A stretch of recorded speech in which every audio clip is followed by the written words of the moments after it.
Hey there, it's Roslyn here. I hope you're doing well. Today I'm making an anniversary card using this cute set by Fawn called Crazy Antics, and I love the sentiments in this set. I'm also bringing in some other sets to round out my scene. So I'm taking the sun from all the clouds. I'm taking the heart bubbles from Bubbles of Joy stamp set, and I'm taking the butterflies and the tail, like the trail of the butterflies from Butterfly Kisses Flip Flop. I'm bringing in this die from Avery L. It's one of my most favorite dies to use for scene cards, and that one's called Cloud Matte Die, and also the MFT Grassy Hills die. Here are my images that I colored up, and I've already cut them out with the coordinating dies. Very simple coloring for these teeny tiny images. And now I'm going to work on my background. So I've cut this cloud matte die out of some smooth white cardstock. It's really nice. It comes with this frame and all these little clouds pop out of the die. You can use them on their own for scene cards. You can use them in conjunction with the background die. You can use the background die without the clouds and have, pattern paper showing through or whatnot. There's so many things you can do with this die.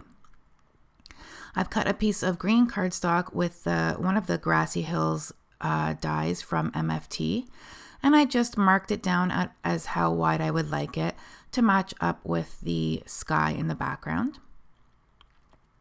And now I'll go ahead and ink blend some tumbled glass Distress Oxide on this background. And I'm just going to take care to blend this background, especially around the cloud edges that are open to the outside border, just to be careful that I'm not crinkling or folding up those edges. It's quite delicate. The alternative is that you can cut this die out of colored cardstock, any color that you like, and you can skip this step. You can cut it out twice, once in white, once in blue, and get the same effect. And I don't have to blend this all the way down because my grassy border there will cover up the bottom. So here's a A2 size card base, and I'm just going to use this dot runner I have. It's a Scrapbook Adhesives removable easy dot runner here, and I like to do that to keep my cards closed while I create the scene on the front of the card. So instead of gluing down my frame first, I was concerned that the frame would bend and not quite be straight after I glued it down. I just taped the frame down on the bottom, and I'm going to insert my cloudy background here and get it into the right position using that frame, and then I'll be able to adhere that frame on and butt it up right against this background. So I made this card, and I was waiting for the Berry Patches stamp set from Fawn. I waited a little bit too long, and my local-ish scrapbook store had run out, so they had to special order. But I'm thinking that the Berry Patch stamp set is going to go really well with the Crazy Antics set. Just going to add another level to that. So I have that background glued on now, and I'm going to continue and take my liquid glue and now adhere that white frame. And I just love the shape of these clouds in the background. And right here, you could be done with the background because the clouds are now white and the sky is now blue. But I went ahead and reinserted all of those clouds into the background because I really love the dotted detail around the clouds. So I just fit them in like puzzle pieces there. And like I said, you could cut this out of pattern paper and have a pattern paper sky with white clouds, or a solid color background with pattern paper clouds, just to switch it up. So there's so many possibilities. So I'm just going to finish piecing those clouds in there. And as you can see on the bottom, I don't have to insert those clouds because they'll be hiding behind the grass. So those clouds I can use on a future project. I can just keep them right in the envelope that I keep the die in. And I decided to pop up my grass on some foam tape just to give it a little bit more interest. And it'll be a nice platform for all of my critters to have their little picnic on. And I just absolutely love the Lawn Fawn mice, as many people do out there. They are adorable, and I need to start using them more and creating a lot more scene cards with them. And here I'm going to try out my scene. So I have the picnic blanket there, the 2 mice, the picnic basket, and of course the ants that will be stealing their picnic food while they're having their picnic out on a sunny day. So I just like to see what all the images are going to look like and how many images I can actually fit in my scene. And you can see I'm bringing in those bubble hearts there because it's a love card. And we want to express the love between those 2 little mice on their anniversary. And there's those sneaky little ants stealing the picnic food. So this can be a little fiddly,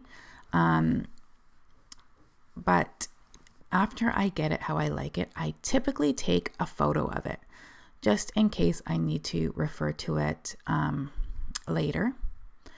And here is where I remember that I need a sentiment on the front of my card. Though sentiments don't necessarily need to be on the front, I wanted to include that on the front. So I have this happy, and then I'm using ant.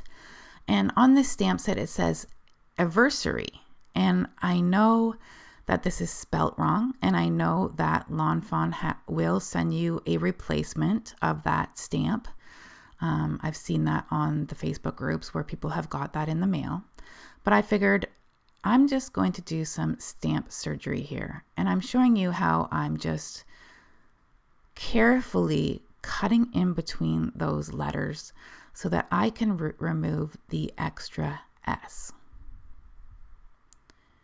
There it is, that little S. And I'm just going to see how this is all fitting on the scene. And I decided to place my sentiment right on that white cloud. It seemed to be the perfect spot for it, and I didn't have to add an additional sentiment banner or whatnot.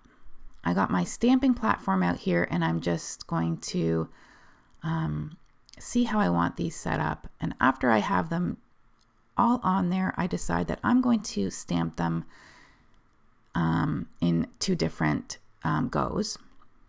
I'm using my favorite Versaclear Nocturne black ink, and I'm stamping the happy ant averse, and then I'm going to put the airy on the end, and I'm just eyeballing it here to see, and there we go. I got it to work. So in that case, I was able to save everybody the trouble and just do a little stamp surgery, and I don't have to wait for anything to come in the mail. And obviously, just, know that people make mistakes, and that's okay. And I can easily fix that mistake on my own. So I'm going to glue the little accessories to the mice and the picnic basket and to the ants off of the scene itself. And then I'm able to insert those into my scene sort of as larger images, but they're together. And so I keep building up this picnic basket, making sure that it all fits on the picnic blanket, attach those images right to the blanket, and that way when I put it on my scene, it's just a single piece. And then the fun part here, these little ants, they're going to try to sneak away the yummy goodies from the picnic. So this guy's holding the nice sub sandwich, and this one decides he wants a piece of watermelon. And of course cheese, because they're mice. They got a lot of cheese in their picnic basket. So this one's going to have it on its back instead of holding it in the front. I thought that was a cute idea. And as you can see, it's quite a busy scene happening here in such a little space, but I really like how that looks. And I decided to add one more ant here. He's going to help carry this big sub sandwich, and I'm going to be able to get those right down on the grassy area there. And then, yeah, I like how that looks. I'm just going to stagger those guys a little bit, and they're marching along with their goodies. And since my grass is popped up, I'm going to add a bunch of these foam squares to the back of my scene so that it doesn't dip down towards the sky. So part of it will have liquid glue on the bottom, and part of it will have these foam squares. The foam squares I use are also from scrapbook adhesives, and I just cut them down to fit on my image wherever I need them. And I keep going back and forth and just pressing down on the top of my image to make sure that everything is well supported. I'll add some liquid glue here and get that whole blanket scene right on my card. I'm also going to pop up my sun. I colored this sun with the yellow markers first, and then added the sunglasses. And I'm going to get those hearts down directly on the background. And then I've decided to add some butterflies. And that was from the Butterfly Kisses flip-flop set. I thought those really balanced out the scene because the scene was really heavy on the bottom. Added a few images on the top. So I colored these images with my Copic markers, and I tried to keep all the yellows the same, all the reds the same, the purples and blues. So the purple butterfly matches the purple popsicle. The blue butterfly matches the blue on the pop can.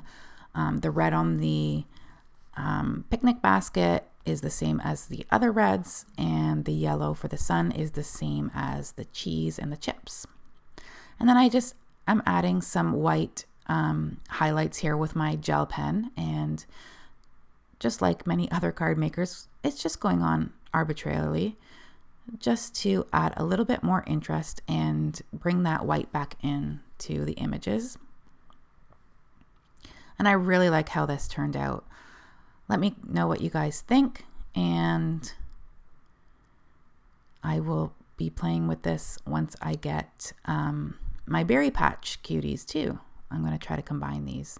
So I'm really liking how cheerful this scene is, and the shenanigans that the ants are doing. And that's my card for today. If you enjoyed this video, please subscribe, leave me a comment, and take care.